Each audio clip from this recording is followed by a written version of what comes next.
Hermanas y hermanos, estamos ya en el tercer domingo del tiempo ordinario.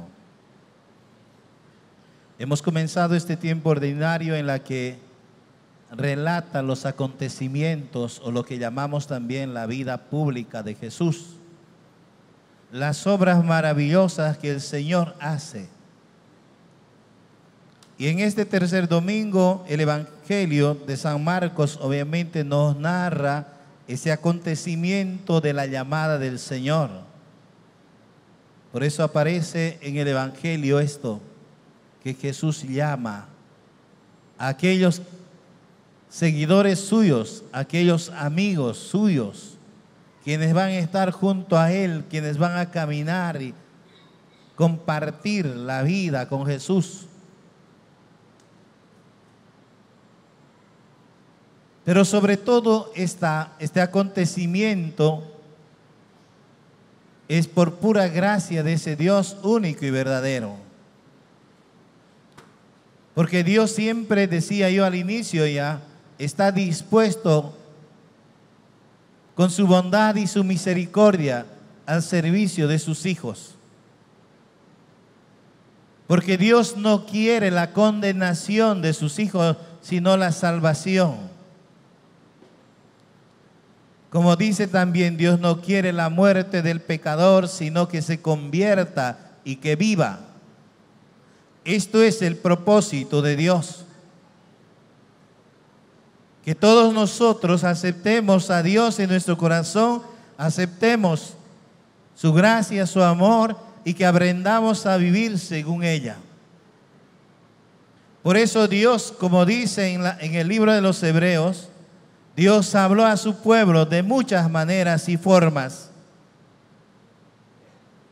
Y Dios también hoy se dirige a nosotros hablándonos de muchas maneras y en muchos acontecimientos, en tantas experiencias que cada uno como hijo de Dios experimenta, el Señor nos habla. Por eso les decía al comienzo, a veces nosotros no descubrimos, no identificamos esa gracia de Dios que va actuando.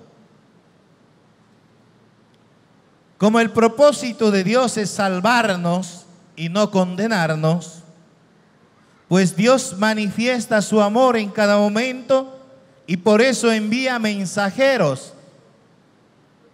Por eso en la primera lectura, Jonás es invitado a proclamar ese amor de Dios al pueblo de Nínive. Ve, proclama, háblales. Y si recordamos toda la historia de Jonás en Nínive, pues Dios actúa de manera admirable. Dios no quiere que este pueblo se condene, no quiere que sus hijos en este pueblo mueran y reciban la condenación, sino quiere la salvación de ellos. Y por eso usa mensajeros a lo largo de la historia de la salvación, quienes proclaman el amor de Dios a cada pueblo, a cada comunidad, a cada persona. Eso es este signo admirable. Cuando leímos en la primera lectura esta misión que da a Jonás, ve y habla a Nínive, que se conviertan, que cambien de conducta.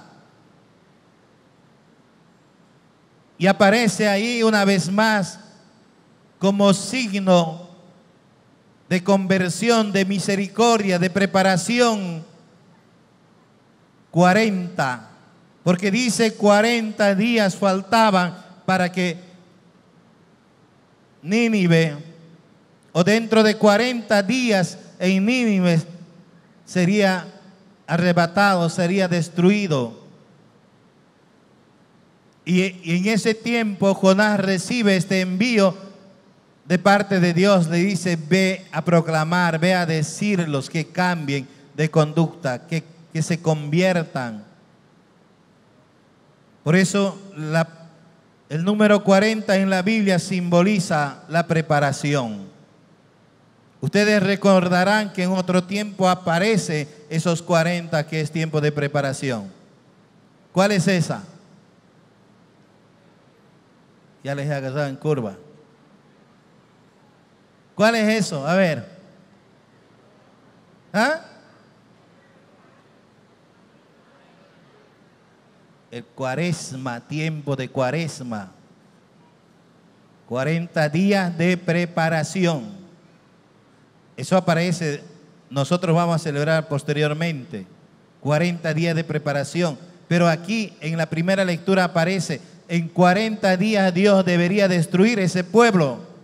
Y antes de esa destrucción, dice, Dios da la posibilidad de prepararse. Es decir, de arrepentirse, de convertirse.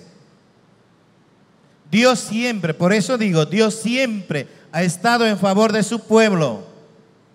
No es así, hermanos, como muchas veces nosotros decimos, ay, el Señor no sé qué tiene conmigo. Generalmente cuando alguien parte o cuando alguien se enferma en la familia, hay muchas personas que dicen, ¿y Dios qué tiene conmigo para quitarme a mi papá, a mi mamá, a mi hermano? Dios no tiene nada en contra de nosotros. Por más que pasen grandes sufrimientos en nuestra vida, Dios no tiene nada en contra de nosotros.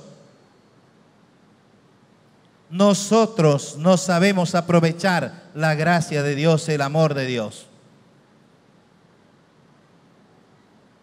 Hermanas y hermanos, nosotros vemos como que Dios nos hace sufrir. Dios, más al contrario, no quiere el sufrimiento de su pueblo. Por eso le envía a Jonás a Nínive para que este pueblo no se condene. De la misma manera en nuestra vida, Dios usa signos y prodigios en nuestra vida para que nosotros abramos nuestro corazón y cambiemos de conducta. El problema es que nosotros no nos damos cuenta de esto y después echamos la culpa a Dios. Todo lo que ocurre, lo malo que nos pasa, ¿qué tiene Dios conmigo?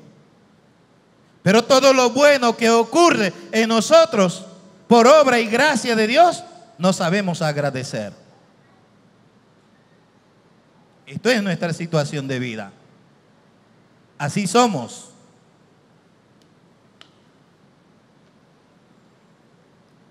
Cuando estamos tan bien y acomodados, cuando no hay sufrimiento, cuando hay platita, tranquilo echado, ni nos acordamos de Dios. Pero cuando ya falta, ay, Dios, ¿qué tiene conmigo? Ay, este Dios no me escucha. Ay, este Dios no me da. Pero si cuando te dio, tú no te preocupaste siquiera. Si cuando Dios se está dando cada rato, obrando cada rato, no sabes reconocer siquiera. Más bien empieza a derrochar, empieza a comportarte mal, empieza a actuar mal. Y después pedimos el auxilio de Dios. Ay, Señor, haz algo por mí. Pero Dios dirá, no, este hijo no entiende nada, si tanto hago por él, y lo arruina todo. Porque nosotros desperdiciamos el amor de Dios en nuestra vida. Nínive había desperdiciado, se había alejado del amor de Dios. Pero Dios no quiere que se pierda ese pueblo y no quiere que se condene. Por eso ruega, dice, envía a Jonás, dice, ve, proclama, diles que cambien de conducta, que se conviertan, que actúen de otra manera.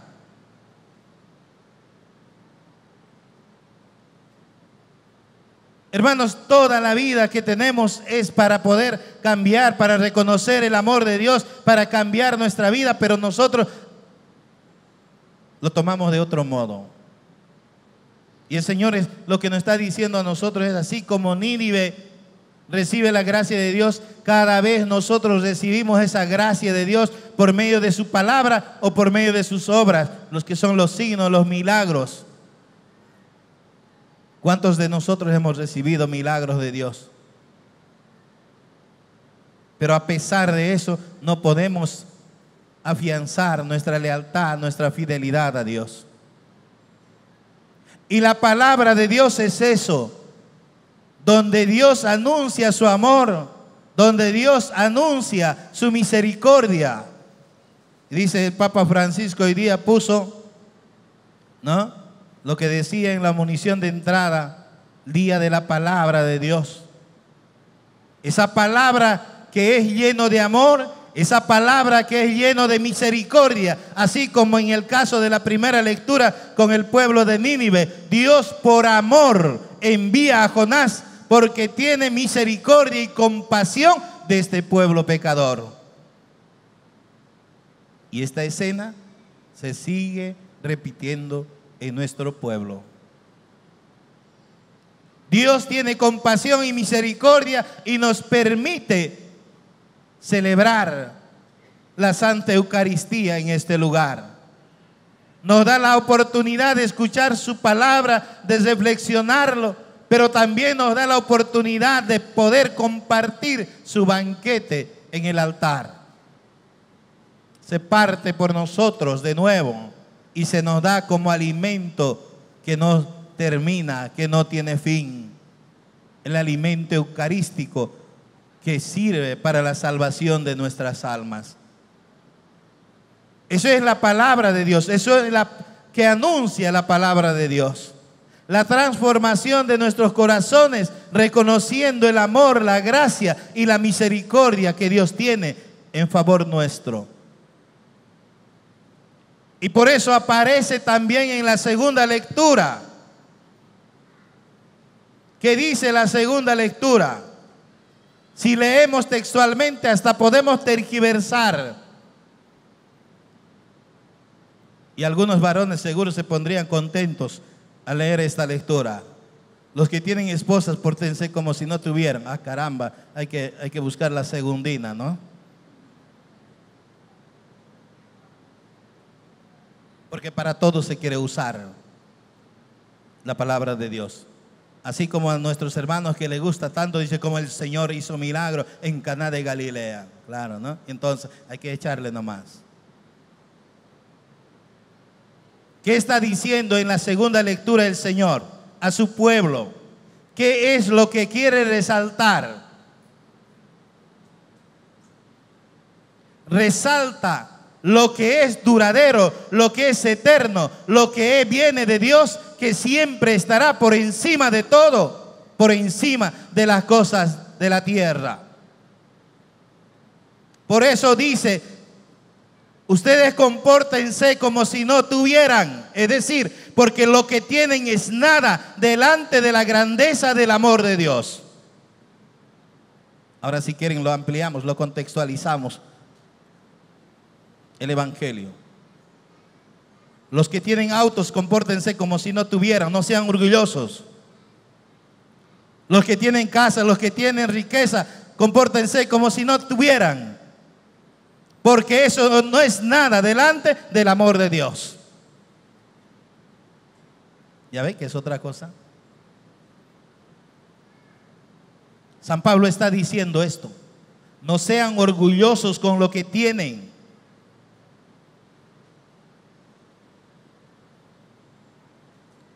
No pongan por encima de la gracia, del amor de Dios, lo que poseen. ¿Qué pasa con nosotros? Lo poco que tenemos nos enorgullece, nos hace creídos, vanagloriamos con lo poco que tenemos. Y San Pablo está diciendo por eso, ustedes vivan como si no tuvieran lo que tienen. Porque delante de la gracia, del poder de Dios, lo que tienen es vano y superficial, es nada y vacío. Esto es lo que pasa. La riqueza, las posesiones, todo lo que creemos tener y lo que nos hace creer que somos superiores a los demás, eso es nada delante del amor de Dios. Porque el amor y el poder de Dios está por encima de todo lo que se posee y de lo que se tiene. Hermanas y hermanos, este es el mensaje de la palabra hoy. Pero si nosotros haríamos un análisis de nuestra vida, ¿cómo nos creemos, no? Yo no sé cómo él, pues.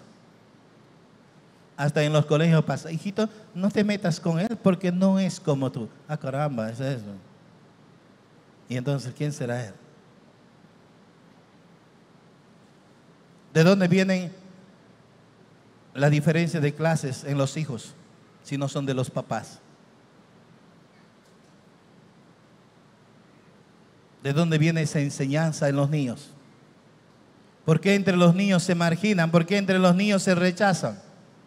¿Acaso en el corazón del hombre existe el rechazo?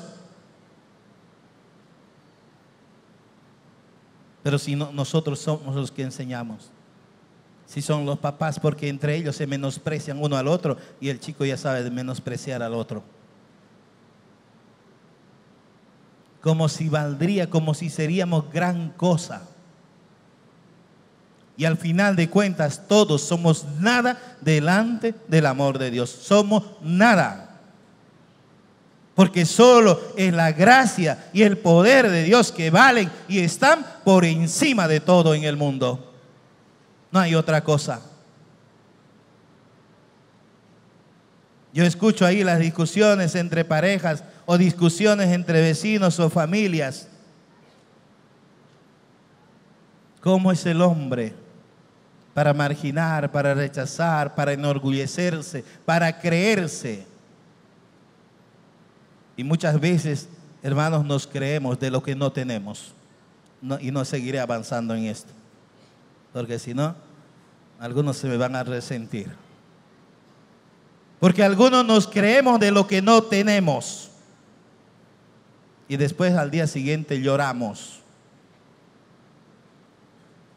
La palabra misma dice, el que tenga oídos, que lo oiga. Por eso no voy a profundizar esto. Solo lo repito. Muchas veces nos enorgullecemos de lo que no tenemos y al día siguiente lloramos. ¿Cómo es el corazón del hombre? Y a esto es lo que Pablo le dice. Vivan como si no tuvieran. No se enorgullezcan, no se crean grandes, no se crean intocables. Y esto es también una buena palabra hoy día para nuestras autoridades. No se crean intocables, porque ustedes no son dueños del país ni de ninguna región. Y ninguna autoridad tiene todo el poder sobre los hombres.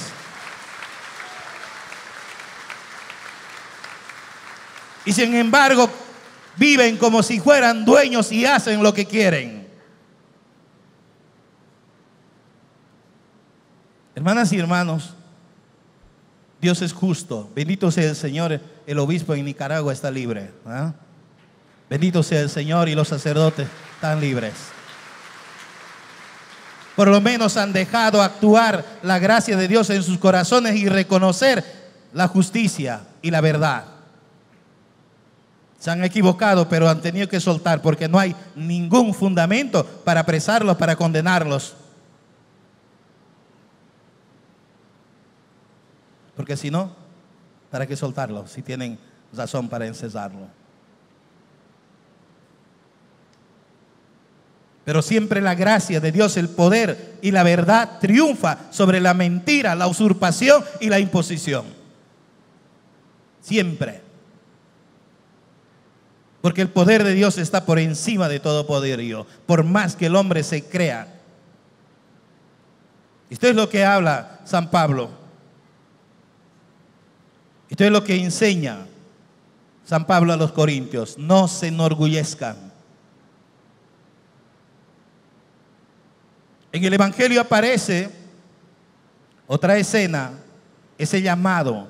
El Señor nos llama y pone estos desafíos y nos hace notar a nosotros como hijos de Dios que los que servimos a Dios, los que obedecemos la gracia de Dios y los que aceptamos a Jesucristo como nuestro Señor y Salvador, tenemos que vivir de esta manera. Lo que dice San Pablo, sin enorgullecernos, sin creernos, pero cambiando nuestro corazón, cambiando nuestra forma de vivir, nuestra forma de actuar, tomando la primera lectura. Es para eso que el Señor nos llama. Es para eso que el Señor te dice, ven y sígueme.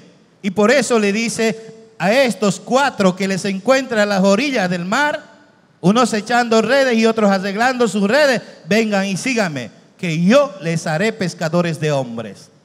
Les haré pescadores de hombres, pero humildes de corazón, que vivan el amor, la gracia y la misericordia de Dios, sin orgullecernos, sino más al contrario, cambiando su forma de ser. Esto es lo que manifiesta hoy día la palabra de Dios. Todos somos llamados, hermanos y hermanas. A todos Dios ha puesto su mirada, su confianza en nosotros. Y nos ha dicho, como a estos 4 le dice: vengan a mí, vengan conmigo, experimenten esa gracia, ese amor de Dios. Pero tenemos los llamados por Dios, tenemos este gran desafío de convertir, de cambiarnos nuestra vida, como en la primera lectura, y no enorgullecernos, como dice San Pablo. Porque los hijos de Dios no son orgullosos, porque los hijos de Dios cambian su vida y viven la grandeza del amor de Dios. Esta es la enseñanza de hoy día. Quiero enfocar un poquito ese llamado. Si todos somos llamados por el Señor, todos hemos recibido ese llamado del Señor, cada uno de nosotros somos llamados a distintas maneras de vivir. Los casados como casados, o mejor le voy a decir de otra manera, las parejas como casados, los solteros como solteros, no como picaflores, y algunos a servir en los ministerios, como la vida consagrada y la vida sacerdotal. Hermanas y hermanos, no es fácil el servicio del Señor. Las parejas como casados, y lo digo así, estamos cayendo en relativismo hasta los que nos creemos hijos de Dios. Y ya se los comparto un poco de la asamblea que hemos tenido, que también tienen que ustedes familiarizarse de esto. Caemos en relativismo. ¿En qué sentido? Aparecen en nuestro grupo de oración. Ojalá que no aparezcan esto en la mansión. Aparezcan en nuestro grupo de oración de jóvenes. Son servidores, pero no han hecho confirmación. Puro relativismo. ¿Cómo puede uno servir si ni siquiera ha cerrado el ciclo de la iniciación cristiana? Y digo, la pareja es casada porque también en nuestro grupo de oración hay parejas concubinos o casadas por lo civil, pero quieren proclamar la palabra de Dios o se aferran a proclamarla. Esto también entra en el cambio de vida, en la transformación de nuestros corazones como hijos de Dios. Pero esto es posible si lo vemos de manera minuciosa. Examinamos la vida de un cristiano. Esto es real, esto es posible. No es posible, hermanos. Porque nosotros predicamos no solamente con la palabra, y por eso la palabra de Dios es duro para ustedes y para mí. Porque nosotros tenemos que predicar la palabra de Dios con la vida. Entonces, si hay servidores concubinos o casados por lo civil, ¿qué tipo de testimonio de vida dan? Hablarán bien de la palabra de Dios, pero su vida habla de otro modo. No habla de la misma manera. Claro que sí. ¿Por qué? Porque de manera visible, al hablar de la palabra de Dios, al evangelizar, al anunciar, está bien. Pero por otro lado, su vida está contradiciendo lo que dice. Porque con su vida está diciendo, como hijo de Dios, es normal vivir en concubinato o en matrimonio civil. No pasa nada. ¿Y eso es verdad? No, es mentira. Eso es falso. ¿Por qué? Porque Dios nos llama a vivir bien las cosas. Y dentro de la iglesia solo existe el matrimonio religioso para las parejas. A veces con nosotros se enojan por eso. Cuando no absolvemos, por ejemplo, en el confesionario a los concubinos y a los casados por civil. Ay, Padre, ¿cómo puede negar el amor de Dios? No niego el amor de Dios, pero la iglesia no permite avalar una vida que no está correcto en la iglesia para los hijos de Dios. Esto es lo que pasa. Y entonces no puede haber servidores en concubinato o en matrimonio civil, o servidores jóvenes que no han hecho confirmaciones.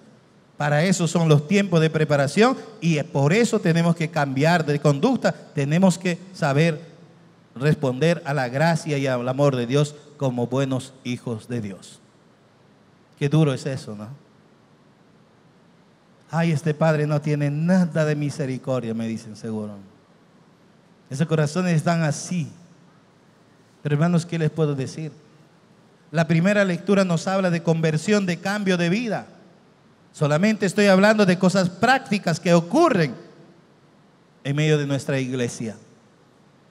La palabra de Dios también está para corregirnos en estos casos, no para dejar pasar. Por eso tenemos que ser conscientes como hijos de Dios, y de verdad debemos cambiar nuestra vida, debemos regularizar nuestra vida. Cuidado, no estoy rechazando a la persona, sino la forma de vida que está llevando. Porque los hijos de Dios tenemos que aprender a vivir como tiene que ser. Y si hay hermanos igual, en algunas circunstancias se ve también esto. Hay hermanos que no ponen énfasis, no se fijan bien en las cosas que están haciendo y están comulgando en concubinato o en matrimonio civil, la cual no está permitido por la iglesia. Esto también es cambiar de vida, entender lo que la iglesia quiere de nosotros. Hermanas y hermanos, el cambio de vida que nos propone la primera lectura influye y toca muchas partes de o mejor dicho, toca toda nuestra integridad personal. No toca solamente una parte. Y entonces hay que darse cuenta de esto como hijos de Dios. ¿Qué es lo que tengo que cambiar todavía? No lo tomes como una crítica, como que te estoy atacando. Ay, los padres solamente saben atacarnos. No te ataco, te estoy haciendo dar cuenta porque yo no sé cómo vives. No estoy enfocando en tu vida, sino estoy poniendo ejemplos generales como el Señor quiere que vivamos como hijos de Dios.